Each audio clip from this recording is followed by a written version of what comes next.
coming to you from the Orange Room in Coon Rapids, Minnesota. This is It's Only Food with your host, Chef John Politte.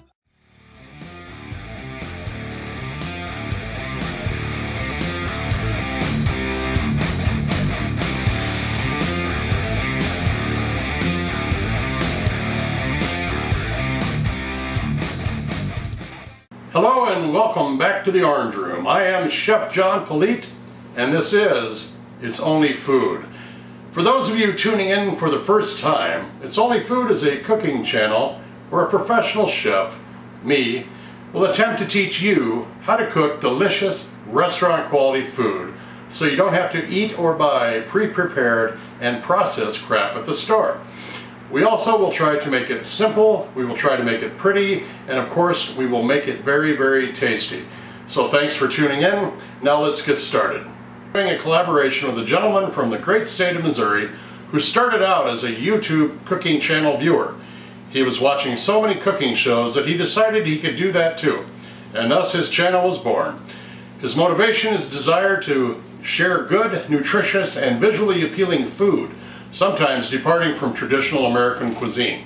He enjoys the thought of expanding someone's culinary horizon and enjoys the feedback from his subscribers. His name is John Rivera, but through his nickname, from his Army days and his love of gardening, you may know him best as the Rivet Gardener. Today, John is making roasted chicken with mushroom cream sauce, and I will be making the side dish, Russian-style piroshkis. I have watched his video in post, and I can tell you it looks incredible. Make sure you go over to his channel, check it out, leave a comment, and subscribe. I will leave a card right about here with a link to his channel on it. So without further ado, we will get started on this dish. My ingredients are simple and easy, and of course, we will be giving it a thorough, It's Only Food twist. So let's go in and check out what we're going to be using today. Of course, we're going to have some sausage, and I went for the hot Italian style sausage. I've got some biscuit dough because I do not make bread. I have olive oil, which we will be frying in it, sour cream and onion, and for this special I will be adding cheese to ours. So don't forget to come back. We're going to start cooking. I know John's got a lot to do on his end, so we're going to get in the kitchen and get going on it after I fix my floor. Take care. Alright, well, when making piroshkis, of course, you're going to be using a variety of meats. Today we've chosen to use the Italian sausage that I bought to give it a little bit of a bite. Typically not what they use in Russian food, but so I'm just going to turn on the back burner because I'm using the front burner. So turn the burner on, unwrap our meat. Now I'm just going to use a little bit of olive oil just because I like to make sure there's a little bit of oil between my meat and my pan so it's not sticking right to a hot pan. So we're going to add this right to it. Okay, we've got the meat going in the pan. It's on a medium kind of high heat. Next we'll do is we'll start cooking. We'll cut our onions now. They're not going to be as nice as John's, I'm sure. I saw his video and oh my gosh, those diced onions looked fantastic. They're almost a mince. They were beautiful. Good job, John. Now every culture has their variety of a piroshki. Of course we know about the pierogies over there in Eastern Europe, Poland, things like that. The dumplings, meat-filled dumplings that Germany has.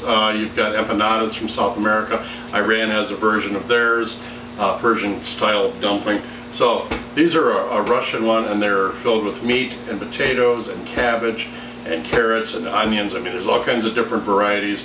Most of the history of it was when meat was expensive or meat was hard to find, they put vegetables in it, and when meat became popular again throughout the government or just the way that they grazed in the early parts of Russia, of course, they would find more meat, they would put them in there. But even, of course, you've got the what is it called? The pasties of England that they use too. So every culture's got their variety of this meat-filled dumpling. So, all right, I can smell that this Italian sausage is cooking. So I'm going to add the onions right in there. Give it a good stir. Break all this meat up really fine because you're going to be wrapping it, of course, into dumplings. So, or meat-filled pasties. or whatever we want to call it, piroshkys.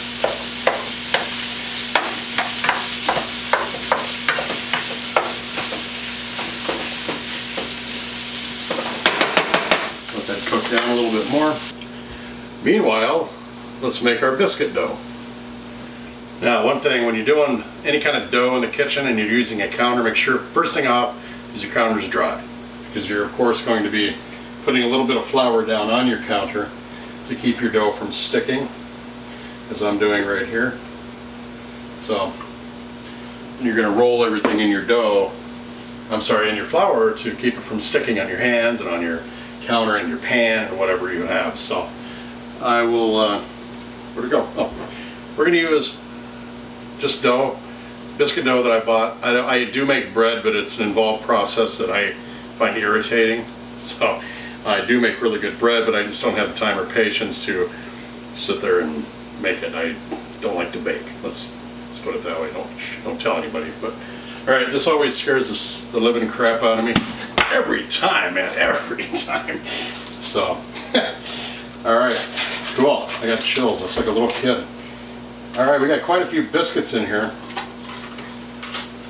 And basically what we're going to do is we're going to take the one, and I'm just going to make sure it's, and depending on the size of the pierogi or piroshki you want, I mean, I've seen some look like boats on a plate and they can only get one on there. We're just going to do little guys because this is a side dish for what John's making and an accompaniment, so I don't want to make it like part of the meal or the whole meal. So I'm just going to make them about that big, about 3 inches in circumference. Just get them in there. I probably need to set these off to the side. I'm going to flour them up really good, and we're just going to take one at a time, and we're just going to press them out and set them off to the side. And I've got my plastic one here because I don't want to scratch up my pan. This is my whip. Now you can watch me whip while you watch me nay-nay as I beat the sausage down into a finely minced capacity so I can actually stuff these little pierogi shells, else you're going to be biting into a big clump of meat. And everybody knows how terrible that is. I mean, I actually get some protein in a dumpling. So,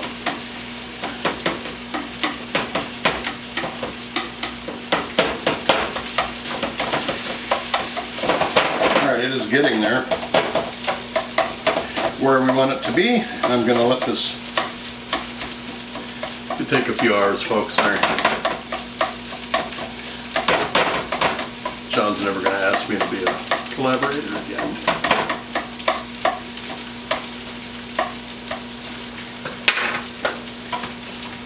All right. We have blended the flavors with the onions. This really smells good. I'm going to turn this heat off. I'm going to get it into a bowl because we're going to need the pan that we cook this in to actually be our deep frying pan, or shallow frying. Okay, now I'm just going to let the meat cool down so I can actually put it in the dumpling. So we'll be back. We're going to use the same pan to deep fry or shallow fry these little things after we get done. So that's why I had to take the meat out and let it cool up so I could clean the pan up. I do have some vegetable oil in there. First I'm going to add some cheese to this. Get our glove on, and we'll just mix this up before we stuff them into the little,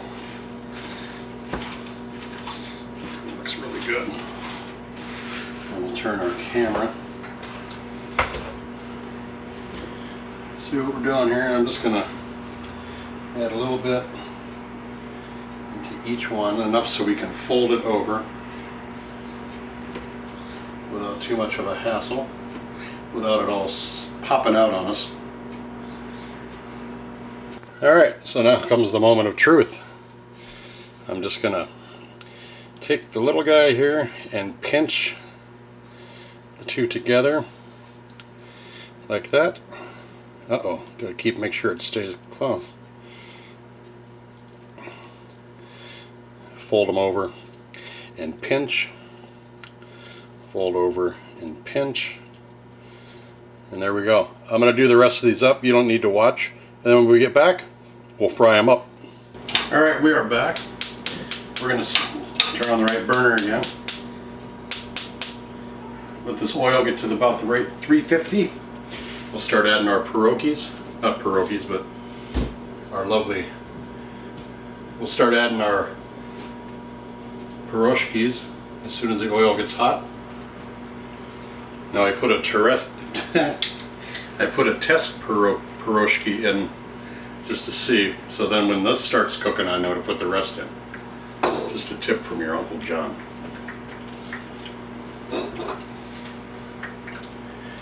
Now you can't deep fry these where they're totally submerged in the oil, but we can flip them over. Alright, oil's gone. I'm just going to stick the rest of these in, and I made a mistake earlier by saying we had 12. That was my finger. We do have 10. So remember, this is pre-cooked meat we did. It's not like it's raw.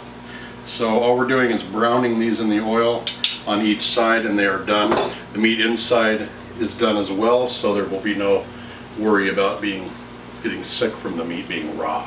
So,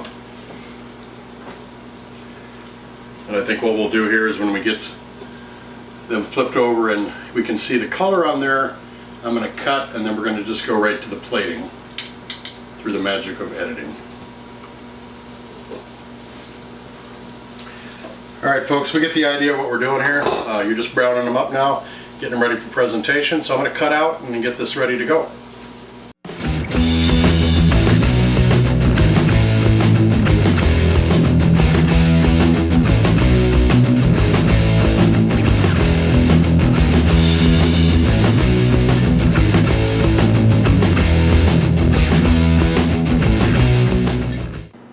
Here's the old taste test. Gonna go in for a bite, see what these taste like. A little sour cream on there.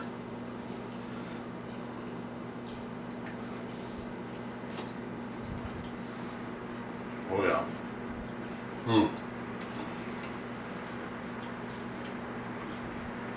All the flavors coming out. You can definitely tell it's a biscuit dough though. My fault. Maybe should have made real bread. I do have some white bread that I use to feed my dogs some peanut butter on it. Maybe I should have just wrapped them in white bread. But anyway, these are good. They're not bad with the biscuit dough. Just a little bit different. But that Italian sausage and the onions in there are fantastic, of course, because Italian sausage is good.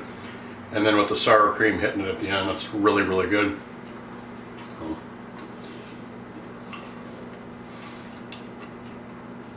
This will be very good in John's because he can, all that cream sauce that he made with that mushroom cream sauce, these will be really, really good to clean up the plate with. So, yeah. All right, John, hope I did you proud. Let's close up. All right, well, thanks a lot for joining us again today here on It's Only Food. A special thanks to John over at Rivet Gardener, who made this outstanding chicken dish that went well with these piroshkys. Please be sure to go over and check out his channel, subscribe, like, leave him a comment saying Chef John sent you there, and then share his channel with everyone you know. It's been fun. I love doing these collaborations, so thanks a lot, John. I appreciate your help, and I hope you keep putting out these great videos for the rest of us to watch. As always, thanks for watching. Have a great day, and take care of yourselves and each other. See you next time, and remember, it's only food. Bye-bye.